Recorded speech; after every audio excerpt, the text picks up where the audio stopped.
I usually have fun when I do movie reviews, but this is a pretty serious movie, so I'm trying to be serious and stay serious. So let's focus, people. Focus on me. Focus on me.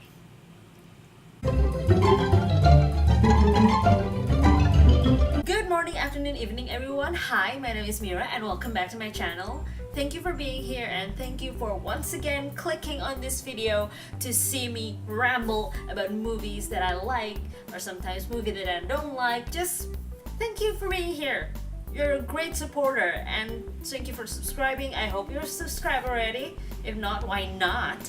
Duh. Anyway, as I was saying, this movie is kind of serious in my opinion, and it has a certain mature theme. And even though it is not very gory or very mature in some parts, it doesn't have a restricted rate, I would still say that this movie might not be suitable for some people, especially those who doesn't like violence. I mean, even from my title, you can already see it. Dead horses.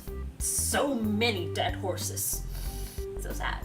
And before I start the review, I just want to tell you guys a little bit about this movie and how this movie touches a lot of aspects in my life, especially and particularly the belief that I do believe in. So first and foremost, I am a Catholic. I choose to be known that way and I am choosing this belief in my life. So this movie touches a lot of aspects of my belief, and I just want to warn you that this review could be a little bit biased because of that. And also, I didn't see the 1959 movie, so I didn't have anything to anchor except for what I learned from my belief and what I learned as a Catholic. So with that in mind, even though I already give you all the warnings, I will still try to give you the most unbiased, clear review of this particular colossal movie, and I would still hope that I could help you whether this movie would be your liking or not. So with that in mind, let's just go with this dang movie review already. The story itself is pretty simple, even though it is told in a very complicated way. It's about two brothers, which is ben-hur and Masala Severus, that comes from the same family, even though they're like from different countries, if I'm not mistaken. Like ben-hur is a Jewish and Masala Severus is actually Roman, so they are both stepbrothers, with Masala Severus being brought to the family by adoption from a poor Roman family. The family itself is a Jerusalem royalty, which makes ben-hur the prince, and actually Masala Severus should have the same title, but because he's from a Roman entity, that makes some people, judge him more harshly, because the Roman and Jew doesn't really mix together at the time. People don't appreciate him as much because he has like different gods, so that made Masala doesn't really belong in the family, and because of that he sort of like walk away from his Jewish family to be a Roman soldier, and that's when things get rocky. Ben-hur, we call him Ben-hur in this movie because that's the title, duh. Ben-hur has to be the Jewish royalty that the people know and love, and he has to take leadership and stuff like that, while Masala, he progressed to be a ranking officer in his army, and he has to show that he could be the disciplined and very strict Roman leader. And those two, Ben-hur and Masala, ends up being the total opposite of each other. And that leads to many sadness, many agony and pain, stuff like that. And of course, revenge. I think that's the main core of the story. It's just like revenge against each other. Like I said, the core itself is easy to understand. Two brothers that wants to have revenge against each other. They create a lot of chaos, but what's complicated is how they took revenge against each other, and that's what makes the story really interesting. Okay, first reaction when I see the movie, I didn't know it has something to do with Jesus. It's like, I know, I've already said I'm a Catholic, and I didn't know this movie is related to that, which is kind of embarrassing actually. When I saw the trailer, I just think about there's a Roman and there's another guy, which is Ben-hur, and they don't get along, and there's a chariot racing involved, and that's it. I didn't know anything else after that. And boy, was I wrong. I realized that it has something to do with that story when I saw the carpenter when Ben-hur was with his wife, and you know, they were shopping in kind of like market or something, and there's a carpenter saying wisdom things, wise things, and I was like, that reminds me of someone. And then Ben-hur proceeds to help someone named Dismas from Zealot, and I was like, didn't I hear this somewhere? And that's when it clicked me. Of course, if you don't know what I'm saying, Dismas is actually the guy besides Jesus when he was crucified, and is the one that asked Jesus to come to heaven with him because he realizes that what he's done is awful, and you know, he did went to heaven with Jesus.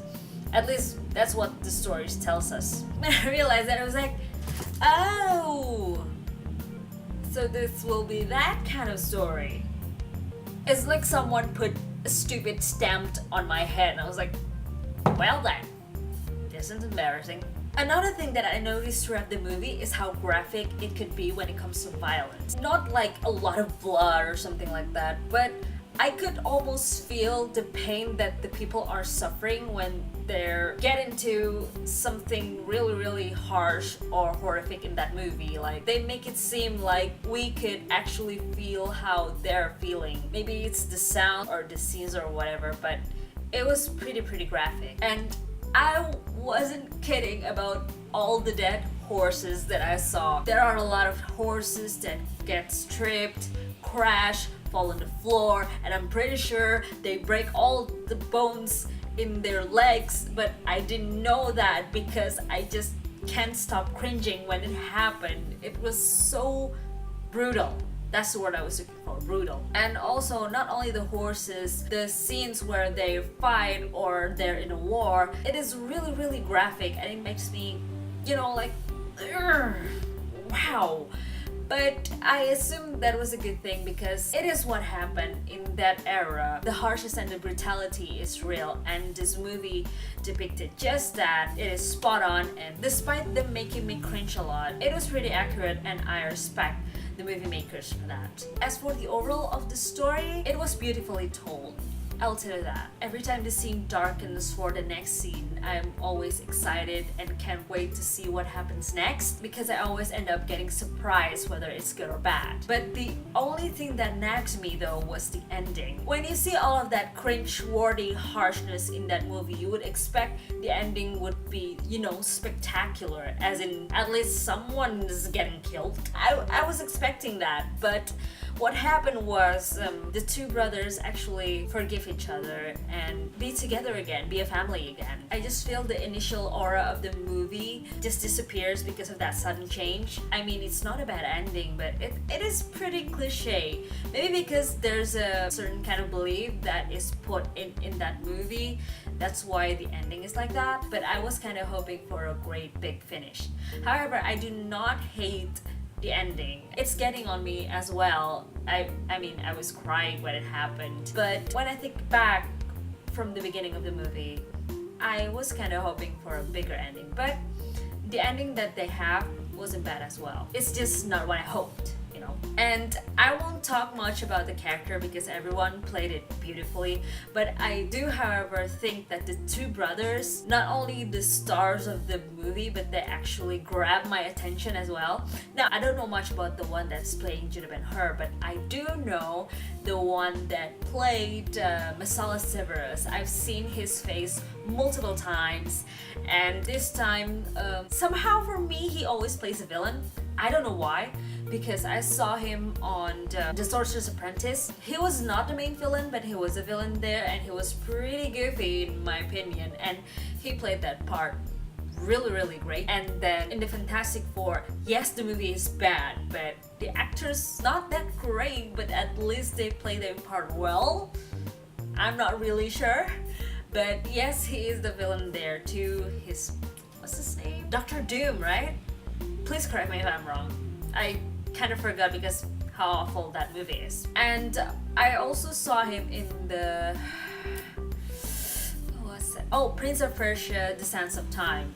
He was not a really big villain, but he's kind of a stupid brother who doesn't believe his own brother's words. Yeah, stuff like that. But he always ends up as kind of being a villain, but sometimes not really as well. However, I will say that in this movie, he played his part rather great. And you know, I kind of feel for him even though he doesn't make the best decisions. So overall, I'm thoroughly satisfied with the characters, especially these two. So, should you see this movie? I'll leave that up to you. This might be sensitive for some people with their own set of beliefs. So if you are one of those person, I don't recommend you seeing this movie. But even though you are sensitive but you just want to see a good action movie with a good simple storyline, this would be one way to see it. The action is really good. That's all I have for this movie review. I'm sorry if I didn't sound as joyous as I used to be because, you know, life, and this movie is pretty serious, so I don't see a lot of chances for me to go all jumpy and fangirly, you know. But I do hope that this movie review gave you insights of the movie and maybe makes you want to watch it, not watch it. I leave that up to you. But I thank you so much for watching this movie review. It does really means a lot to me. And I hope you will stay and subscribe and give comment and like for more movie reviews like this and trailer reaction and other stuff in the future that will have something to do with movies because that's what I love. And yeah, I will see you guys